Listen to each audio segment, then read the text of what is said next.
cut, snip, snip. You ain't nothing to cut them ends off.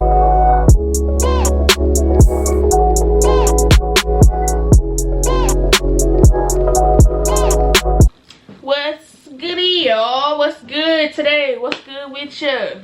I'm back, and I'm better. Today, I'm trying to hop into a little natural hair. We're gonna do 5 do's and 5 don'ts of natural hair that I've learned and that I have just gained through experience.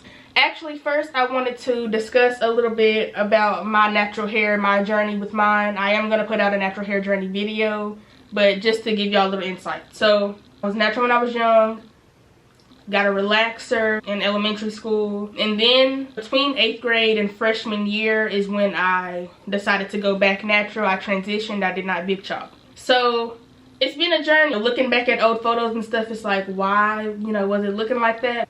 I can't judge it because, I had to learn my hair over time. I just had to figure out what worked for me. But anyways, that's just a little brief, I can't talk. Anyways, let's jump into the don'ts first. We're gonna get those out the way. What you don't need to do. Number 1 is do not manipulate your hair every day. You don't want to have your hair pulled tight every day, as tight as you can get it down to your scalp. The more we manipulate our hair, the more pulling and tugging is being done. Sometimes we just need to let it breathe, let her breathe. I do tend to put my hair up quite a bit, but I also enjoy, and I know it's good for my hair, when I just let her breathe, let her do what she does. She's a little wild today, but it's okay. Number 2 would be to not use excessive heat. If you like your curl pattern and you want to keep your curls the way they are naturally, a lot of heat is not gonna cut it. Using a lot of heat is going to stretch out your curl pattern. That's just what I see happen. Just using heat all the time will make your curls looser.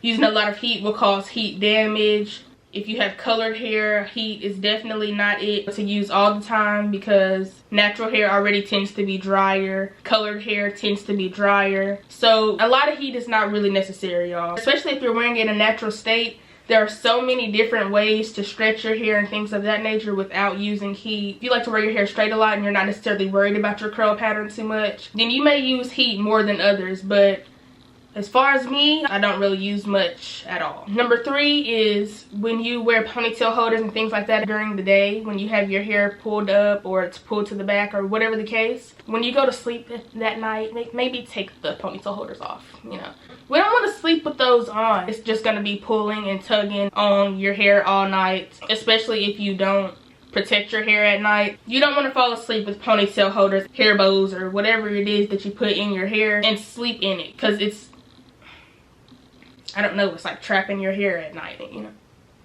Anyways, take your ponytail holders and things like that off at nighttime. Let your air breathe. Let your hair breathe. Just like, sometimes we don't wear panties at night to let our breathe. Let's let our hair breathe. My number 4 don't would be absolutely do not comb through your hair while it's dry. I never put my comb from my roots to my ends when my hair is dry. I always either use a cream to soften it up some so that the Denman will flow through or the comb will go through it easily, or water. Never would encourage you to comb through your hair in a dry state. And I'm not saying dry as in it needs some moisturizer like it hasn't been done in a week. I'm saying dry period. Like if it's not wet, if it's dry, don't comb through your hair. I say this because you're going to have a lot more hair loss combing through dry hair than you will if you comb through wet hair or damp hair. Dry is not going to cut it. We don't need big hair balls when we get done detangling. And number 5 is not to allow your hair to be dry. So this does refer to moisturization. You don't want to let your hair just sit and be dry for a long period of time. If it's dry, then it may just be time to, restyle it or whatever you would like to do next. If it's dry, then it's brittle. So you're pulling on it and you're tugging it and strands are breaking left and right. And we don't want hair loss. We don't want uneven, choppy hair where we break strands all the time. So guys, my encouragement will be to add a little moisture in there. That's all of my don'ts. Let's get into what the do's are, what we need to do. So number 1 want to deep condition every time we wash, baby, deep conditioning routine on the way.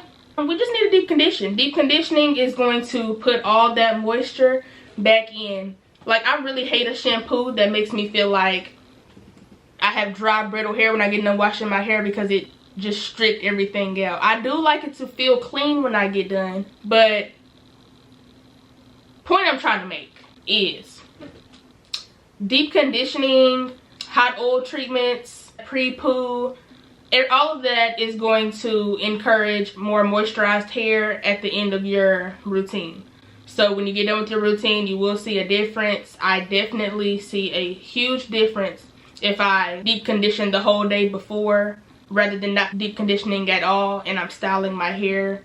Your products are going to break through way better. Your ends are going to look better. They're going to look more moisturized. Deep conditioning is key. Honestly, I heard so many people say this at the beginning of my natural hair journey when I was trying to figure out how to do it and how to style it. I heard so many people say deep condition once a week, deep condition once a week. I don't always wash my hair once a week, but I do encourage deep condition every time you wash. You know, give you some moisture. Y'all, I'm trying a few different little product combos lately. This one is straight, you know, we're gonna see how it works. Number 2 is to wrap your hair every night. If you're traveling, take your bonnet and things with you. If you're in the car and you're laying down, smushing your hair against the window, take your bonnet with you, your head scarf to wrap around your edges.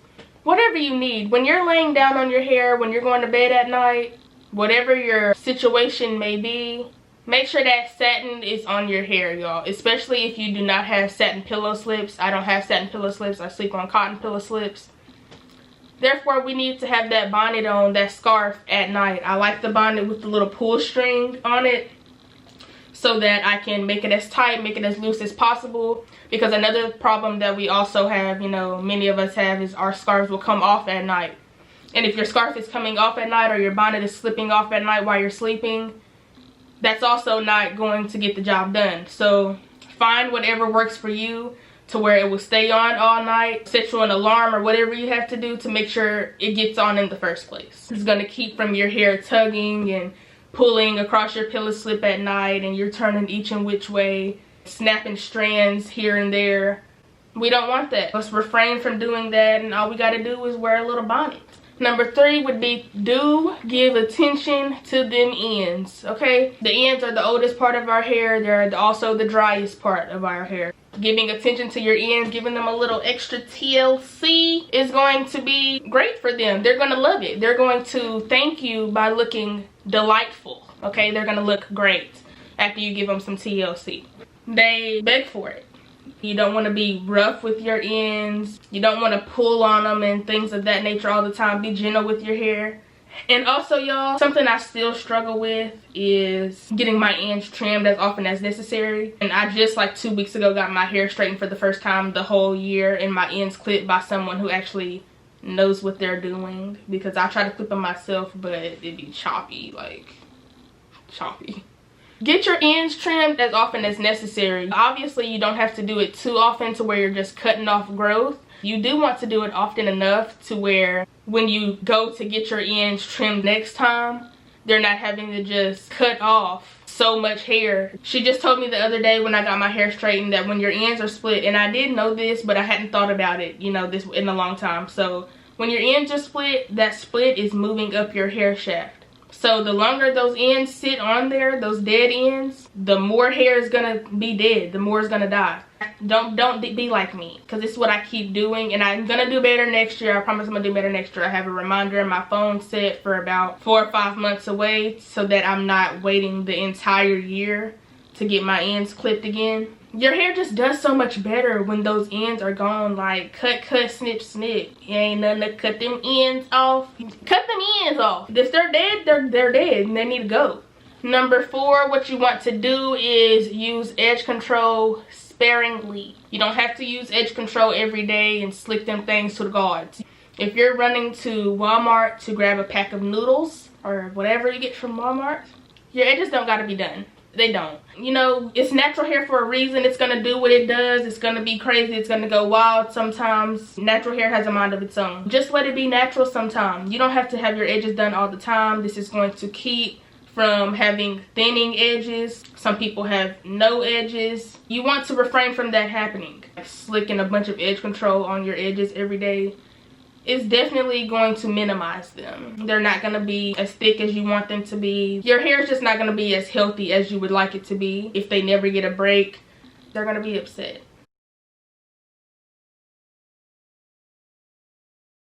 And number five, numero cinco, is to learn your hair for yourself. There's no amount of videos you can watch on YouTube, no amount of Googling you can do that is going to teach you your hair. It's your hair. It's not so-and-so you watch's hair. It's not your mom's hair. Like, it's not anyone else's but yours. You have to learn your own hair. You have to learn if it likes thick, heavy products or if it likes lighter products. You have to learn if it likes a lot of product or if it likes just, you know, as a little bit. You have to learn what causes you more frizz or what helps you with definition. You just have to learn your hair, and you have to give yourself time also. Natural hair, there's so many different things that go into it that you just have to give yourself time to gain the knowledge to care for it. When you know how to care for your hair, it's just going to be so rewarding to see all of the research and all of the time you spent with your hair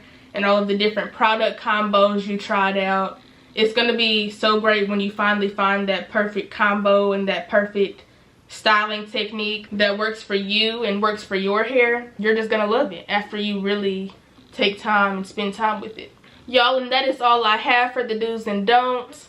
If you love on your hair, talk to your hair, love on your hair. I've heard this since I was little, that, you know, if you talk to it and love on it, it's going to flourish. This is true. You just have to be positive with it. Don't give it any negativity. Don't be ripping in it and ripping it apart when you're detangling. Or be gentle with her. Give her TLC, tender loving care. Give her moisture. Just give her attention, y'all. Give your hair some attention and it will thank you later. Also, I wanted to mention Thanksgiving is this coming up week. I'm excited. We are not gathering this year due to the virus, but I am excited, guys, as I just think about the things I'm thankful for this year. I know it's been a hectic year for all of us, but when you sit back and really reflect, I just want you all to try to think about things you've learned this year. I just look back and think of all the changes I've made, growth that I have felt.